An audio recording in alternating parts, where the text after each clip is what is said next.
Welcome back to another episode of Kongston Labs. Today I'm trying out a new style of video where I just use my hands, one hand to record and one hand to do everything you need to do.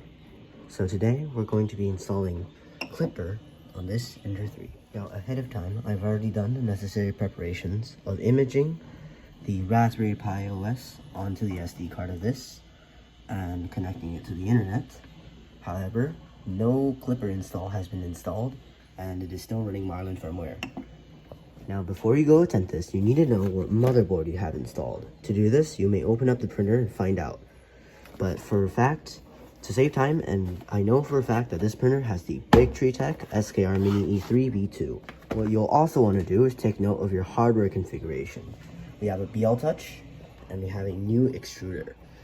Both of these things will need further setup in Klipper because we have to change some default values. Before you flash any firmware, make sure to note down those values.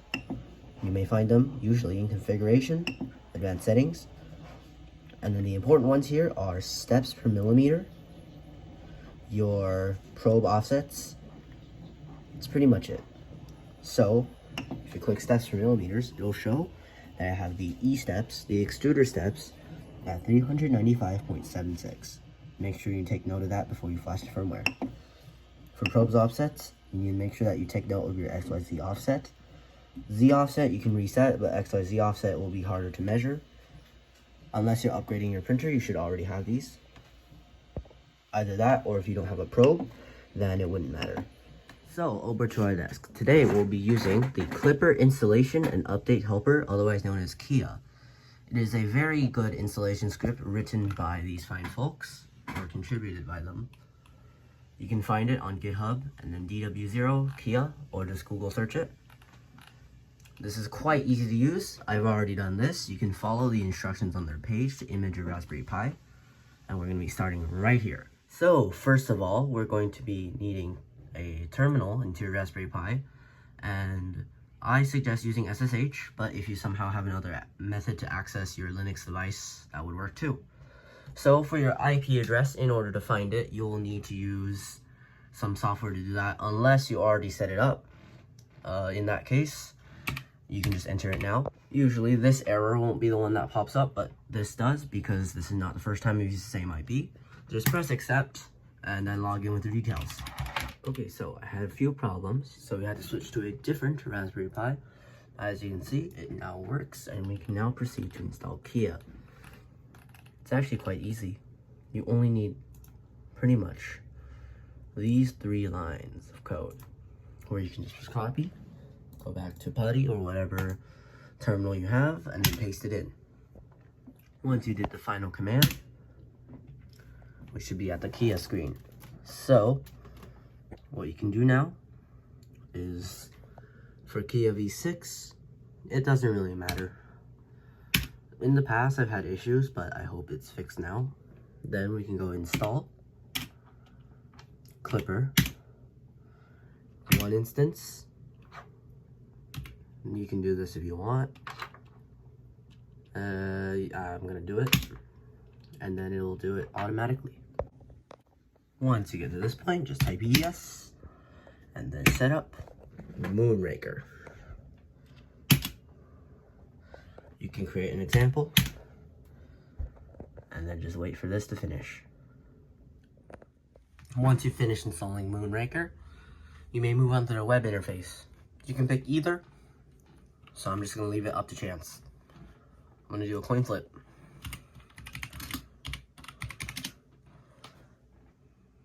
Looks like we're installing Mainsail.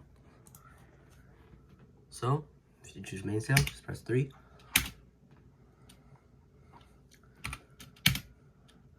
And then you can download the recommended configs if you wish. Or just leave it default. And then you can, now that that's done, we can install Crowsnet for a webcam.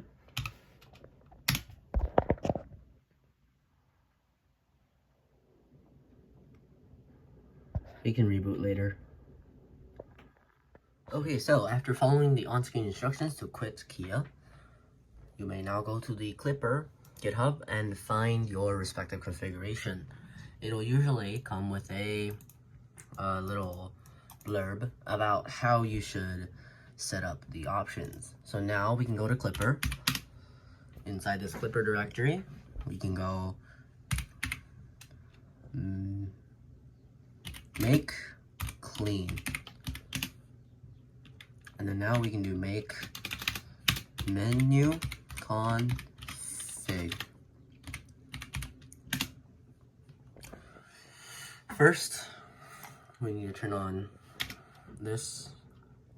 Then you can go select your processor. In this case, it's a 32. And then, as for the processor menu, it's a F103. And the bootloader is a 28 kilobyte bootloader. And USB communication, that should be fine. And set this to PA14.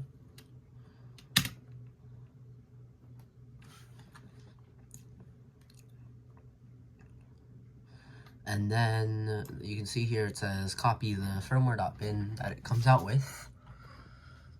And so afterwards, we can just do Q, yes, and then make,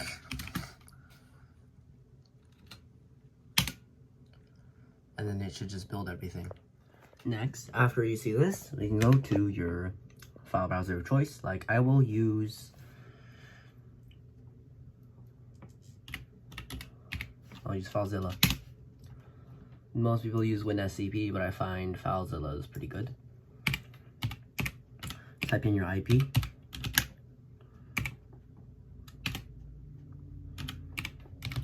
And type in your username and password. For FileZilla users, type port 22 for SSH and do quick connect. And now we're in. So go to your user, go to Klipper, go to out, go to bottom here, klipper.bin. Over at the local site, go ahead and take any SD card that is formatted to FAT32 and plug it into your computer. So with the thing that popped up after you plug it in, you can see it is drive E. So over here, you can go drive E. And then here we can have all of our things listed. You can see under E, and then you can just put klipper.bin over. Just put it in the blank space. Afterwards, you need, for certain boards, you will need to rename it. So we can rename this to firmware.bin.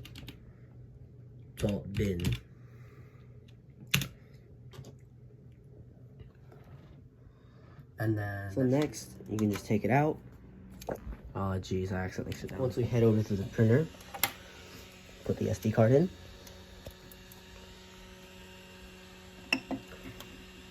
You can see that it's recognized. You can print from it.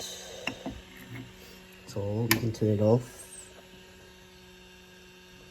Oh. We can turn it on again.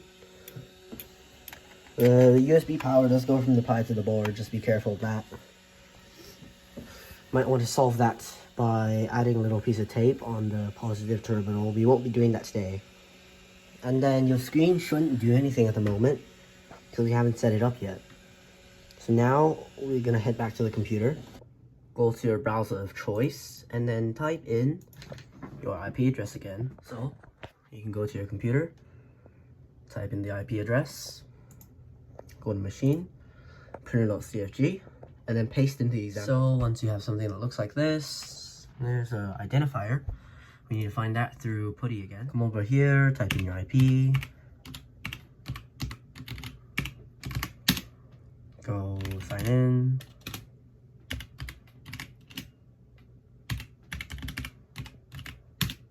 And then you want to do ls/dev/serial/by-id. And then you can just copy this line And then you can just put it right here.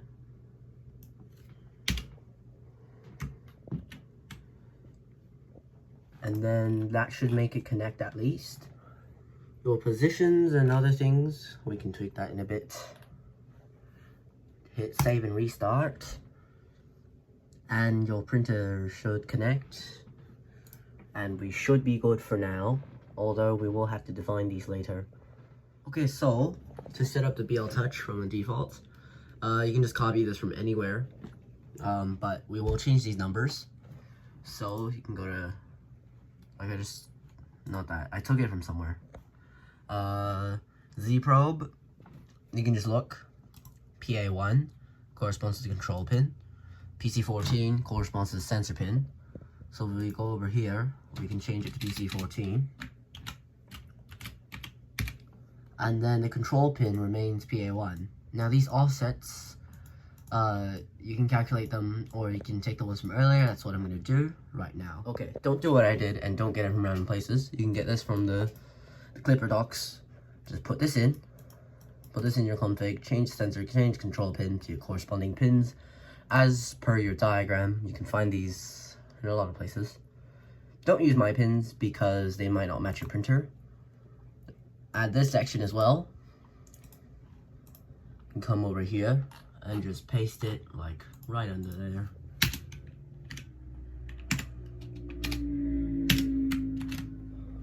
Okay, and then just read up on the configs. I think that's about all we need for now. I think we are good to, well, we should configure the Z end stop. We should configure that to be the Z end stop. So probe Z virtual end stop. I don't know if I'm pointing the camera correctly. Probe Z virtual stop and end stop. And then that should be it actually. We can go save and restart. And then we'll get these every now and so. You can just specify that. Although the Klipper docs don't tell you to specify any of these, so you might want to actually check some other people's configs. I don't know if that's good to, I mean, it's good for your own use, just don't. And then sometimes that happens, you just need to specify a minimum position for your Z. For your Z, make it lower. Okay, so it turns out this is the offset is the opposite of Marlin's, so it just needs to be 3.5 instead of negative. Press restart. Looks like I didn't configure the screen, so what you can do is just on another device, just head over to your IP address, in this case 192.168.0.116, depend, wait no, 116, well 166, it depends on the printer. Let's try homing.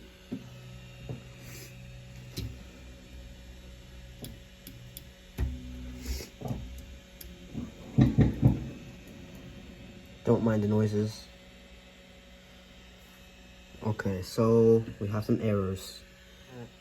Sometimes having a bit of debugging knowledge is pretty good. So if we just take a look, we might be able to see if our wiring is just loose. Maybe that's what's causing the problem. You just wiggle this BL Touch wires a little. And then we can try again. Alright, now let's try homing again.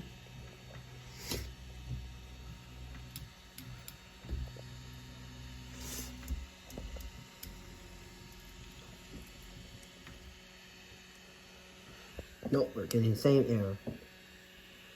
So it turns out all that was wrong was inverting the pin. All you need to do is add a little caret symbol in front of it. But now let's go check the printer. So now if we try homing,